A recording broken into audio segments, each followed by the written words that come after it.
Next question says, Assalamu alaikum, Sheikh. May Allah bless you and cover your faults. Ameen. Every Ramadan, I set 2 goals for myself, one related to the deen and another related to a worldly habit I'm trying to rid myself of. This year, my goal is, Bismillah.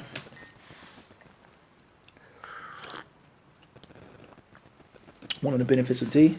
See, you got the cough or the raspy voice. Tea gets rid of that instantly, inshallah. Peppermint tea, that's the flavor tonight, guys. What? Peppermint, organic peppermint. I think you had green. This is peppermint. Very good for the stomach. Very good for the digestive system. Alhamdulillah, I'm blessed.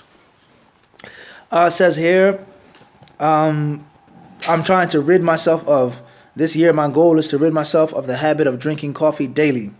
I'm addicted, and I need it due to my busy schedule. I read that a healthy alternative is tea, specifically green tea. I'm not making this up, guys. Allah is my witness. I did not read this question.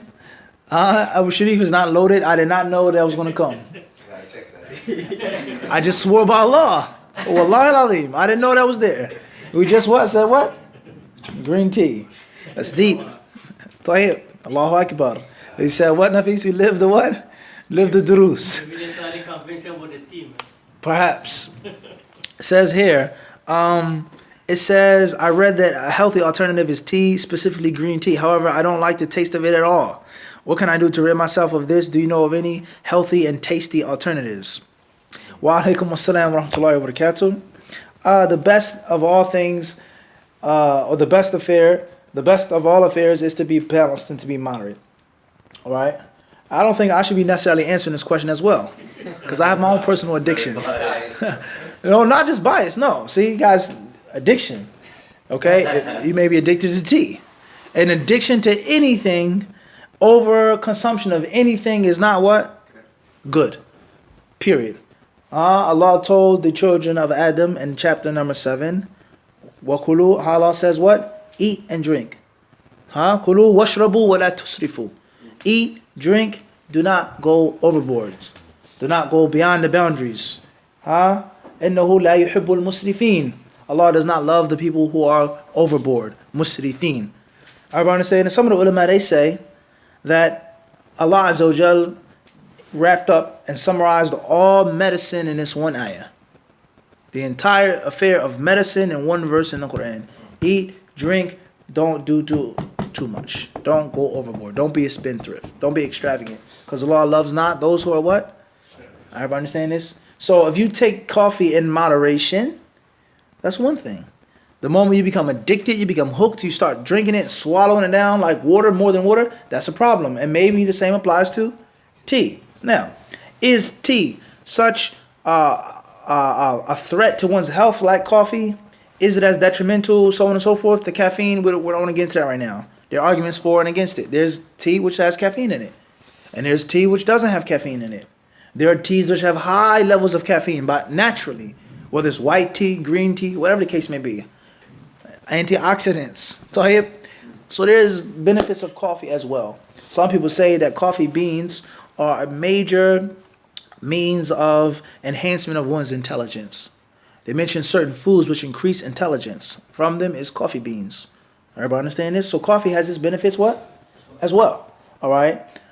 Tea has its benefits as well. So before you get into one thing, okay, and just switching it, putting on a Band-Aid or taking an Advil for a headache, why do you have a headache? You need to learn self-control with coffee, with tea, with food, with sugar, with water, etc. Some people, they go across the edge of the globe to wage war against sugar. Sugar is bad. It's evil. It's like crack cocaine. Sugar is haram. It should be illegal. How does the FDA, so on and so on and so forth? What is this of sugar? Sugar itself, or the consumption of sugar for breakfast, for lunch, for dinner, tea, coffee, sweets, candy? You being a slave of sugar, is that the thing which destroys and kills you and causes, or is they saw the reason behind every sickness in the world is based off of white sugar? Is that true scientifically? Or is it you being a slave of sugar and you can't live without sugar? Moderation, what? Balance. Meat. Red meat is evil. It's haram. It destroys the body. It causes your system to be clogged up. You have to get cleansed. There's feet of waste and stool inside your intestines when you eat meat. Da, da, da, da, da, da, da. Is that the case? Or when you just stuff and gorge and you just pile meat into your body meal after meal, day after day, you never give your body a break to break it down. Red meat, poultry, whatever the case may be. So the general concept of medicine, one of the tiers of medicine, I'm not a doctor, one of the tiers of medicine is moderation. It's to be moderate, to be balanced. But if you don't have the ability to be moderate and to be balanced, then you're just going to jump from one thing to what, Yusuf?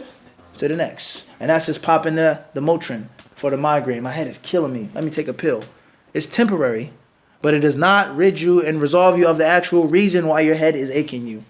So therefore, my advice to you is to practice self-control. Gently, gradually wean yourself off of the coffee addiction. And it doesn't mean that you can't take it at all. You can't have a good cup every now and then. Okay? It doesn't mean that. A cup of Joe, as they say, right? Doesn't mean that.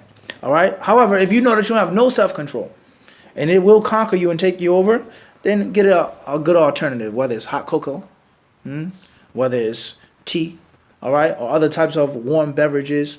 Bidnillahi subhanahu wa ta'ala. Ask Allah to help you and protect you. All right? If coffee is not bad for you, then just make yourself or practice to be moderate. Wean yourself off of 10 cups to 1 cup to 2 cups. Drink decaf coffee, whatever the case may be. Wallahu alam.